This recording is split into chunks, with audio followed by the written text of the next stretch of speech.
We found him this summer on the High Winds Farm just outside of Sheboygan, Wisconsin, where he was leading New Age seminars. Marilyn Ferguson and Dr. Willis Harman and many others have said that this movement is growing with amazing speed. Do you see this happening? Yes, I do, very much so. I've been involved now for 20 years, and the differences between when I started in '64, actually lecturing in '64, and now it's like night and day. The changes have been so vast in terms of people becoming aware and committed and open to these ideas of new values and transformations. So, yes, I see it happening very quickly. What do you call this movement? I use the phrase the New Age movement, or the movement for an emerging culture. How is it happening? How is it organized? Well, that's the beautiful thing about it. It's not really organized. There's no leader. There's no one group. There's no overarching structure.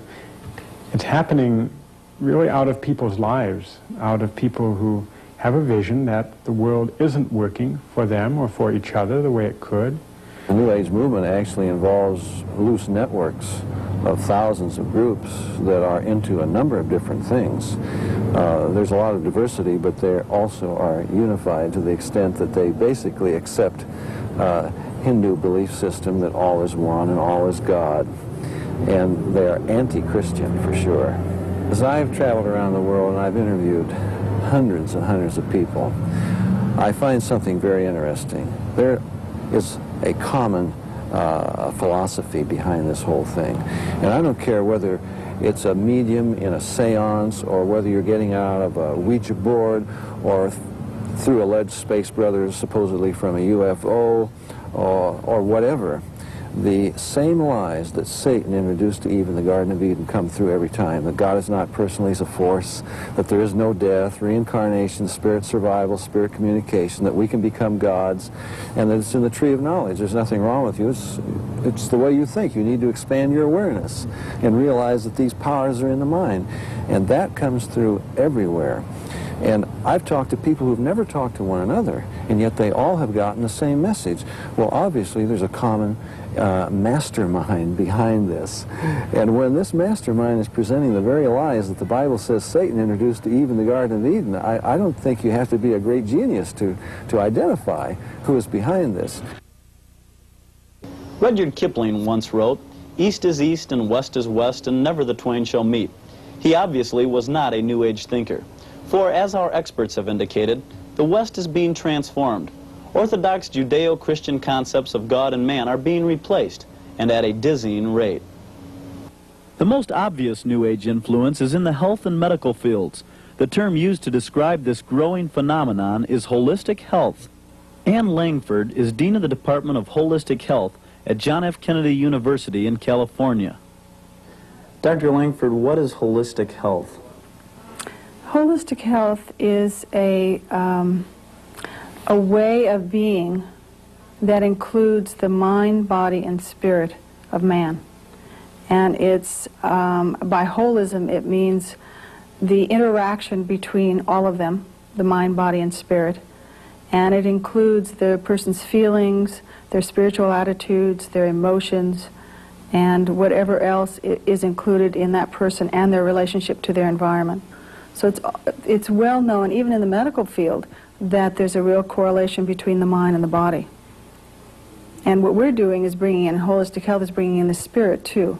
Robert Thibodeau is the owner of one of the largest esoteric bookstores in the Midwest. He comments on the interest in holistic health. Macrobiotics, we have books on all kinds of healing, whether it's psychic or mind power, or whether it's ginger compresses to get rid of cysts, or any kind of healing form we can. A lot of doctors, in fact, we just sold a ton of books yesterday to a whole medical clinic out in the suburbs that's real expensive. And they've got all the what science has, they have. They want more. There aren't enough answers. Science alone does not have all the answers. The man who has all the answers probably doesn't have a heart. So we're in an interesting time where mysticism and science are trying to blend. Paul and Terry Reiser have recently co-authored a book with John Weldon on the holistic health movement. Paul is an MD in family practice. One of the concerns we have is that what are basically religious, spiritual, mystical concepts are being promoted under the guise of some sort of neutral middle ground. For example, giving credits for Touch for Health, for continuing medical education or nursing education. Another area where this is happening is in efforts to, in a sense, change the definition of medical care. Right now, the Board of Medical Quality Assurance in California is considering, what are we going to call medicine?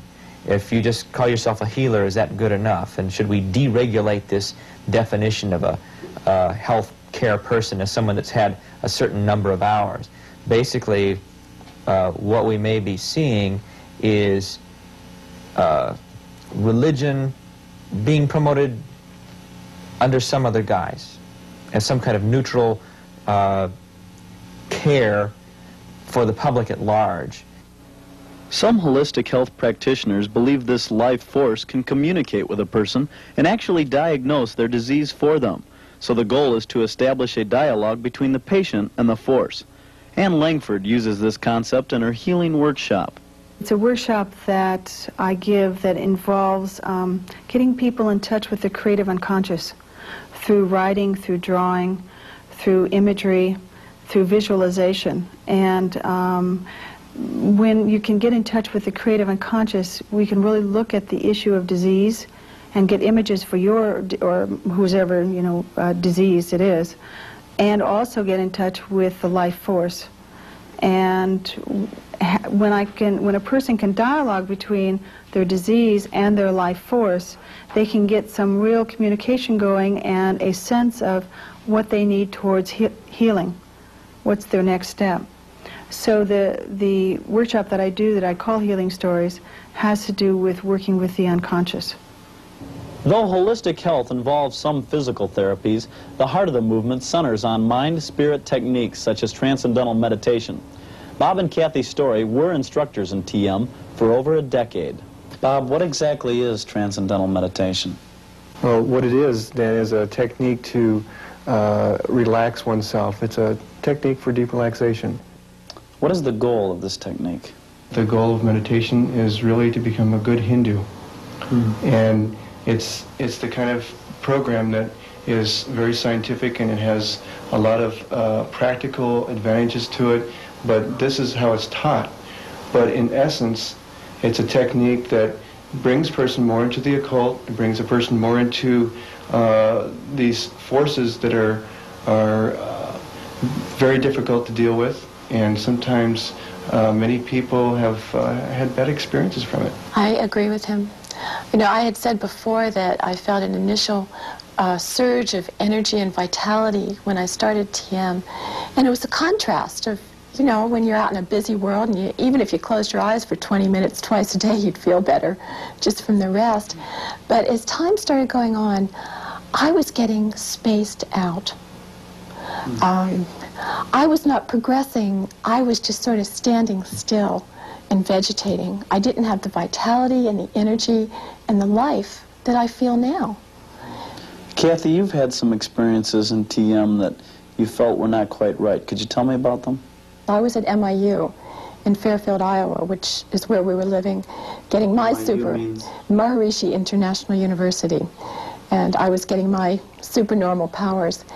And I was just with ladies. Maharishi always had it divided up, just ladies, just men, or couples. And when we would do our flying technique together, boy, I look back on it now, it's very strange. It would be like lots of sounds that would come out, yelling and screaming. And I just remember sometimes opening my eyes and sometimes being a part of it. A bunch of girls, we'd be hopping around the room, just screaming our brains out. Very bizarre. But see, the thing that's so strange is we thought it was normal, because it was explained to us that this was release of stress. And the release of stress is a positive thing, because that's what leads you to enlightenment. So we accepted it just as a normal part of the program. People would speak in strange languages, intense emotions, people getting up, jumping up and down, yelling and screaming.